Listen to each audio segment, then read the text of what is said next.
I'll call this guy Fangs. Usually I call my Zubat Batman, but usually it's his male Zubat, and was a bit unsure what to do with my female. Yeah, the Pokemon have genders, as you can see. I'm gonna try and get Queen some levels by fighting this guy. I think he's Bug Catcher. Yeah, look at that net. So in fact, Weedles might be able to defeat him with Nidoran. I'll speed up because neither side's going to be doing any kind of damage. Oh. Wow. Wow, that's actually really good XP. So now we do have the Kakuna, so I'm gonna have to change to Leaf. Yeah, there's just no way we're gonna scratch the Kakuna down. Not with it gaining defense every time. Scratch is a normal type move, so no, it's a physical move. Moves in Pokemon are split into physical and special. Normal types being physical, and the grass type, like Vine Whip, is counted as special. I think they actually, changed this in the next series of games in Pokemon Diamond and Pearl and Platinum, so that it was a bit less, black and white. It had stuff like Vine Whip being a physical grass move, but you could also have special grass moves. You could have special normal moves and something like that. But they didn't have that in this game, so... Still using Nidoran. So... Clefairy. As much as I don't like Clefairy, I think it's still pretty strong, so I'm just going to switch to Leaf to take it down. I'm just going to... Oh no! That's not good. Yeah, something I never liked about Pokemon is that they added infatuation as a status condition. So now I can't do anything because I'm immobilized by love. Isn't that just the stupidest thing you've ever heard? It is to me. Oh yeah, we're getting lots of XP for Nidoran. So let's continue on our way through Mount Moon.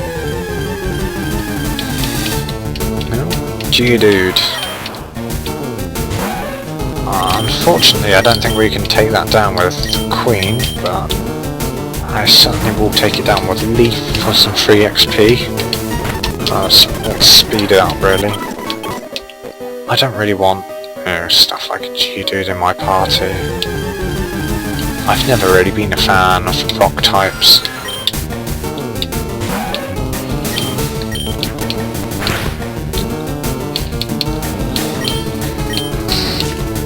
Pardon me. I think in terms of the other Pokemon that will be in our party, we'll just have to see later. See what I run into. Because I was thinking of maybe doing a full poison type team since I like them so much. I know I said we're not going to do any challenges. It's just a thought, really. So, and then the other poison types I was thinking about using are, I've always liked Venomoth, and I've always liked, well, I wouldn't say liked, but I quite like Tentacruel. Tentacruel is pretty strong. Man, what is with all these Pokemon encounters? Oh no. This is just the worst. Everything's being stunned. Hopefully it's not too bad. First Team Rocket member. Pokemon gangsters, and they strike fear with their strength. Yeah, they're a bit of a joke in this game, really. But, yeah, let's do this battle with the highly sinister guy who just happens to be hanging around Mount Moon. Or is he? That wasn't really what I meant to say, but... basically, they have sinister deeds going on around here. Basically consisting of stealing fossils for whatever notorious reason. I guess they just figured fossil Pokemon would be rare, or so they'd fetch a high price, or, you know, you'd get fossil Pokemon being powerful, maybe. But either way, they want them. They want the fossils. And for some reason that includes battling a 10-year-old kid. That's supposedly how old your character is, 10 years old. And for some reason Team Rocket battle you because, I don't even know, they're scared you might get the fossils instead of them. Pokemon is silly sometimes. Star Piece. We came all this way for a Star Piece.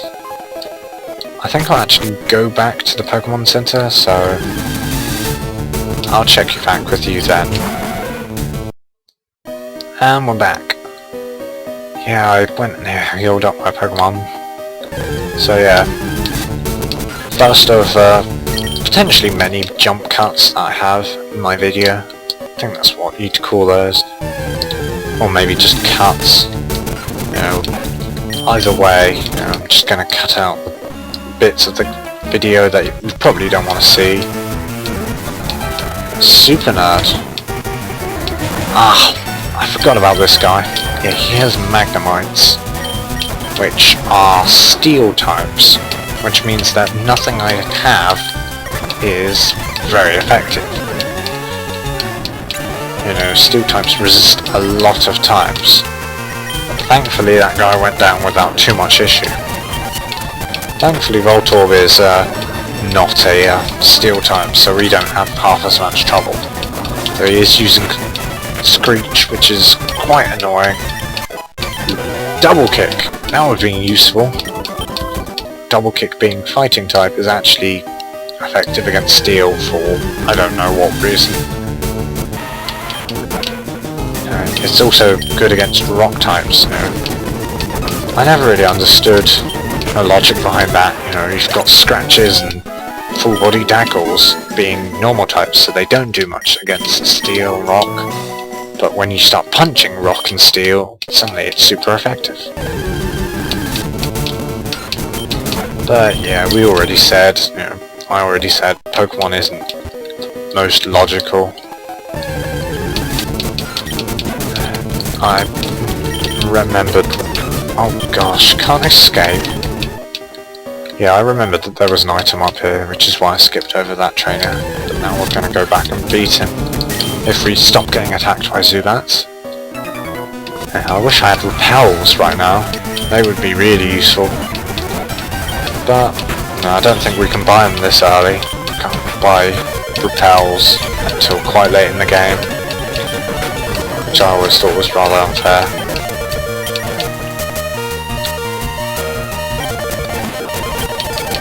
Gonna try and take that on this Metapod. Obviously I'll speed it up to make sure it doesn't take longer than it needs to be. But, oh, critical hit, saving us. I think I'm gonna heal up actually. 4! I didn't even realise we had 4 potions. They heal us for 20, heal the Pokemon you use it for 20 HP, which is pretty useful. It means you don't have to go back to a Pokemon Center every time. Yeah, Quinn's getting pretty powerful too now. I think a lot of the time in Pokemon games they kind of intend for you to have teams of 5 or 6, which is why you know, when you're just using a team of 3 or 2 or so, you know, especially one Pokemon, you can get really high level quite quickly. Oh, I thought that guy was a trainer. I don't know if it's worth fighting these Geodudes. I mean, they're fairly easy to take down, but they don't give all that much XP. This girl definitely bounces us. And she's the girl with Oddish. Yeah, I always remembered this trainer in playing this. I always remembered fighting this trainer because she has the first grass types that you'll encounter. If you haven't picked Bulbasaur, that is. Yeah. Bulbasaur and Bellsprout, basically the 2 main grass types of this game. I'm gonna heal up again quickly. Yeah. I think I always used to feel that Oddish and Bellsprout were pretty cool. And I always used to quite like them as Pokemon. But I just don't like grass as a typing, that's my issue. You know, grass is weak to quite a lot of other types. I think it's more than any other type. So, it's not all that useful. You know, grass types aren't useful, generally. Also, they don't have a great deal of very strong moves. You know, I think they're quite focused. I really need to stop saying, you know. I think grass types are quite focused about, you know, status effects, because, you know, damn it, I really need to stop saying, you know. But yes, when we leveled up Leaf earlier, we got Poison Powder and Sleep Powder, and I think, did we get Stun Powder? Stun Spore even? I don't think we did. But yeah, that's usually what you get. You get Sleep Powder and Poison Powder and Stun Spore all at the same time, and it just kind of tells you that's what grass types are aimed at doing. You get status affecting moves. Quite a popular moveset for, I think, Venusaur is to just teach it Leech Seed and Toxic. Toxic is a type of poison that does more damage every turn. So, when you've Toxic and Leech Seeded a Pokemon, then they take quite hideous amounts of damage each turn.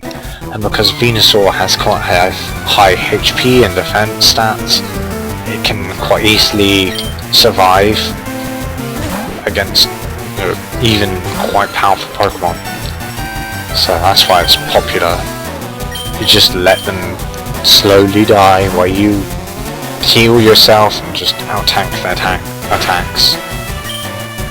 I'm not sure if that's the moveset I'm going to go with my Venusaur. I guess we'll just see. I mean, you only get 1 Toxic per game, because in this generation TM is going to be used once, and Toxic you learn from a TM given to you by Koga, the 5th gym leader. But we'll see.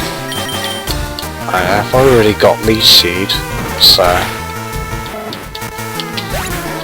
I think you can also use Sleep Powder, because that stops them from doing anything for a couple of turns.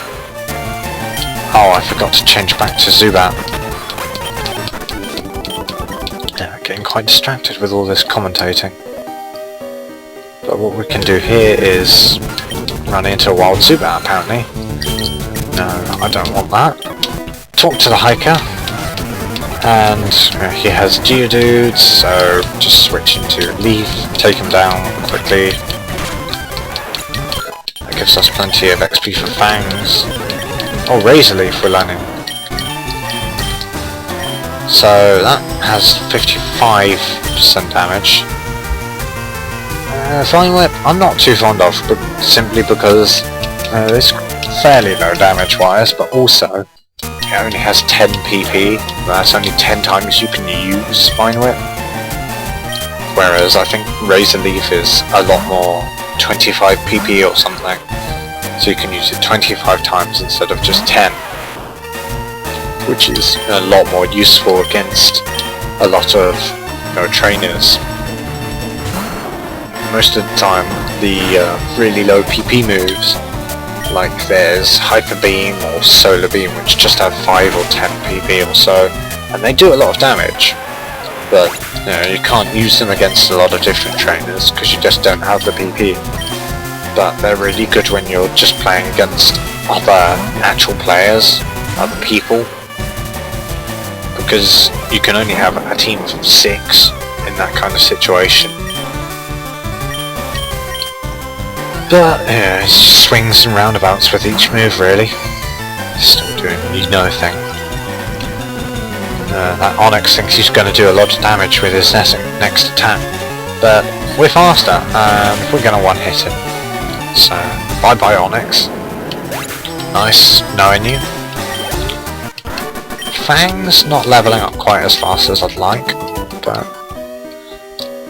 I think what I'm going to aim at is getting through Mount Moon before the end of this episode. I think we're now on the 3rd episode.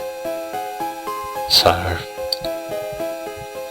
yeah, this is going to be the end of my first recording spree. So I might sound a bit different in next episode, episode 4. Oh, Clefairy. Now, if you've played Pokemon Red or Blue or Leaf Green or Fire Red before, you'll know Clefairies are pretty painful to find. They're really rare. But I don't want to catch it, so I'm just going to have to kill this thing. Or faint this thing. Which I actually feel kind of guilty about, because I've spent so long previously trying to find Clefairies, and now we've just been given 2. I'm not just going to run. We've just been given 2 Clefairies, 2 of quite possibly the rarest Pokemon in the game if you don't include legendaries, which you can only catch once. And we've just said, nope, I don't want to catch these. Screw filling the Pokedex, I just want to be champion. I mean, if I was filling the Pokedex, I don't think anyone would want to watch the series, because then I'd have something like 200 episodes. There's a lot of Pokemon, and some of them can be really difficult to find or catch. Again, if you've ever played these games, Red, Blue, Fire Red, Leaf Green, you'll know just how difficult it is to catch Chansey. Chansey, basically, it's quite rare. You can only catch it in the Safari Zone, and it's quite rare. You don't encounter it all that often. But because you don't have your Pokemon in the Safari Zone, it's quite a different style of trying to capture them. You can throw rocks or bait at them to try and increase the chances of catching. But basically, because you can't weaken the Pokemon first to increase the chances of catching them, it can be insanely difficult to catch a Pokemon sometimes. And because Chansey is just such a low catch rate, you can throw 5 Pokeballs. Well, not 5, you can throw 50 Pokeballs at it and not catch it. But the thing is, because of the unique Safari Zone mechanics, you'll throw 5 Pokeballs, say, and the Chansey will decide it's had enough and run away. So you have to spend another 5 minutes searching in the grass for another Chansey to appear. And you throw another 5 Pokeballs at it, and that one runs away. So it can quite easily become, something like hours of trying to catch this Chansey, simply because it takes so long to find, and it takes so long just to get it to stay in the Pokeball. Basically what I'm trying to say is, if you try to catch Chansey, you're not going to have a good time, which is a big reason why I'm not bothering with catching everything. I suppose I could just trade chances to this game, but in a way that's cheating. I suppose. Oh, I hope this doesn't kill us. Oh, that did a lot less damage than I feared. Hyperfang is one of those really annoying moves where it can be learned really early on by Rattata. It's basically Rattata's saving grace. It's the only good move it learns. It's the only reason why you'd ever want to use a Rattata, unless you have some metas sort of like the end game things you can do. I've seen some really crazy things. Some people have figured out how to make Magikarps useful. For instance, you know, they have teams of Magikarps and they actually win against other players. So you can have some really silly things in the meta. But yes, in the normal game where you don't have ridiculous things, I think a popular one is to have a level 1 Rattata with Endeavour, and I think there's an item which makes you always survive on 1 health no matter what you get hit with. So you just get hit down to 1 health and then you use your Endeavour attack, which reduces the enemy Pokemon to the same amount of health you have, so it reduces the enemy Pokemon down to 1 health, and then you have quick attack on that Rattata, which always strikes first. I think I just used Razor Leaf on this Zubat, which was silly, because Zubat's a poison type. I'm just going to speed it up now. But yeah, Hyperfang, when used against you, is always quite a worry, because it does so much damage that it can quite easily just feint any of your Pokemon without you even expecting it. But getting back to the point at the task at hand, we are fighting a nerd or whatever. He's using Grimer, Coughing. I always really liked Coughing. Look at that cheeky face. Coughing isn't all that strong of a Pokemon, not at least until you evolve it, but he's just awesome. I really like Coughing. I think I'm gonna try and use him in this Let's Play. I don't know. I have to see. He's one of the candidates for my all poison type team. I'm just gonna speed up the rest of this. So yeah, this guy gives us a fossil. Do I want the Helix fossil or the Dome fossil? Simply because Twitch plays Pokemon. I don't know if you've seen that, but they basically, it was on the streaming program Twitch, they had the chat input controlling the entire game, which with 1 million plus players, it got very chaotic. So naturally you had silly things happen, like they would always go into their bag, scroll down to the Helix fossil, oh, that's not even, they would scroll down the Helix fossil and just use it, and Oak would say, oh, this isn't the time to use that, but it happened so often that they started worshipping the Helix fossil as a god. I'm not entirely sure how the thought process got to that, but that's what happened. Which is why we're going for Helix, because we can have Lord Helix, or Jesus, or God of Pokemon, whatever. We're out of Mount Moon, so that's going to be the end of this episode. Thanks for watching. I'm glad you, if you're still watching, I'm really glad you're keeping watching. I'm having a lot of fun. I hope you are too. Okay, it was a bit slog fighting all of those Zubats, but yeah, I'm really looking forward to finishing this Let's Play. So thanks for watching again, and I'll see you tomorrow for episode 4.